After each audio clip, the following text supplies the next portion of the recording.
ये जमीन कुसुम पाठक और हरीश पाठक की थी।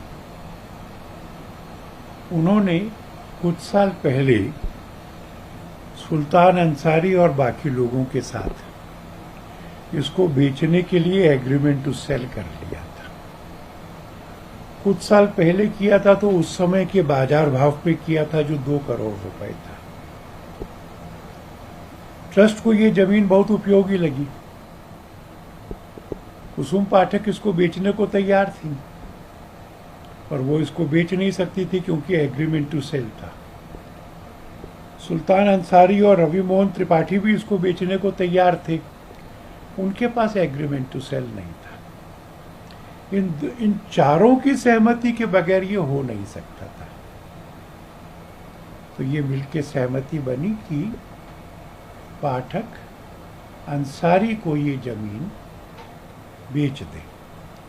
और ये एग्रीमेंट क्योंकि 2 करोड़ का था उस समय के बाजार भाव का, इसलिए ये सौदा 2 करोड़ में हो गया। ट्रस्ट ने सर्वे किया। जब से राम मंदिर का फैसला आया है और जब से नई अयोध्या बनने का उत्तर प्रदेश सरकार ने घोषणा की है, तब से वहां जमीनों के भाव बढ़े हैं। सर्कल रेट का कुछ रेलेवेंस नहीं रह गया है। ट्रस्ट को लगा कि 18.5 करोड़ का जो वर्तमान भाव है उससे कम है ये, इसलिए 18.5 करोड़ में खरीदा। 2 करोड़ इसलिए कि वो उस समय का भाव था, 18.5 करोड़ इसलिए कि ये बाजार भाव है। इसमें कोई हैंकी पैंकी नहीं, सबका सब कैश ट्रांजैक्शन है और इसलिए इसमें लॉन्ड्रिंग का कोई सवाल कहीं से उठता नहीं है।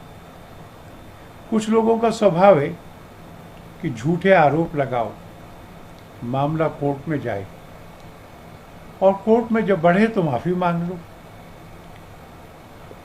हमने तीर्थ क्षेत्र को सुझाव दिया है कि मानहानि का मुकदमा इस बार करना चाहिए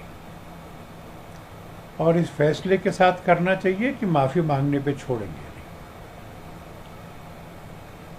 ये पूरा का पूरा डील ट्रांसपेरेंट है, वेल कंसिडर्ड है, स्वस्थ है और जो लोग राम जी से द्वेष करते हैं, राम मंदिर से द्वेष करते हैं, राम जी के आंदोलन का विरोध करते रहे और आज जिन्होंने ज्वाइन किया है प्रियंका जी, उनकी पार्टी ने तो सुप्रीम कोर्ट में एफिडेविट दिया था कि राम जी हैं ही नहीं, ऐतिहासिक पुरुष नहीं थे, वो मिथिकल है। ऐसे लोगों की आलोचनाओं से न विश्वसनीयता कम होगी न सत्य पराजित होगा। एक तरफ क्या चंपत राय जी ने भी क्लैरिफिकेशन किया है कि इसकी राजनीति हो रही है। उन्होंने उत्तर प्रदेश में चुनाव आने वाला है, इसलिए कुछ भ्रम पैदा करना, कुछ झूठ बोलना, उस झूठ को बेशर्मी से दोहराना। मैंने आपको कहा कि प्रियंका जी की पार्टी जब पावर में थी तो उन्होंने राम जी को ऐतिहासिक महापुरुष मानने से इनकार करने वाला एफिडेविट दिया था।